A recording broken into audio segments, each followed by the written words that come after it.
পরে আমরা জুলাই সনদে সেখানে স্বাক্ষর করতে পারবো না। ধন্যবাদ। ডাক্তার মোস্তাক হোসেন, বাংলাদেশ জাসদের স্থায়ী কমিশন।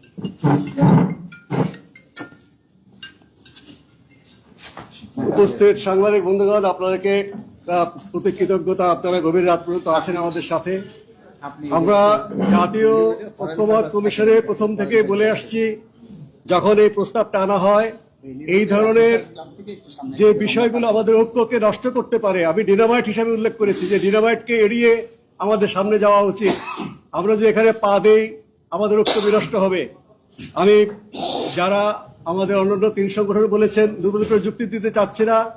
মূলনীতি হচ্ছে একটা আদর্শের বিষয়। এখানে যদি আমরা নোট অফ ডিসেন্ট দিয়ে মেনে নিই, ভবিষ্যৎ প্রজন্ম শুধু নয়, বর্তমান প্রজন্ম আমাদেরকে ক্ষমা করবে না। আমরা সেটার অংশীদার হতে প্রস্তুত নই। কাজে আমরা বলেছি, যদি রাষ্ট্রীয় যে বিদ্যমান 4 মূলনীতি তার সাথে এগুলো থাকে, আমাদের কোনোই আপত্তি নেই। কিন্তু সুকৌশলে রাষ্ট্রীয় বিদ্যমান 4 মূলনীতি তারা আমাদেরকে দিয়েই বাতিল করতে চায়।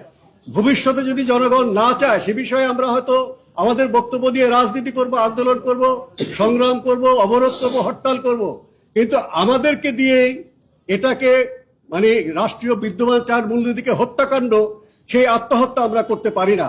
সেই কারণে আপনাদেরকে সাক্ষী রেখে আমরা এই প্রক্রিয়া থেকে নিজেদেরকে বিযুক্ত করেছি। ভবিষ্যতে আমরা জাতীয় সনদে অংশীদার হব কিনা, আমরা যার যার সংগঠন এবং আপনাদের সঙ্গে, জনগণের সঙ্গে আলাপ করে আমরা সিদ্ধান্ত গ্রহণ করব। আপনাদেরকে ধন্যবাদ।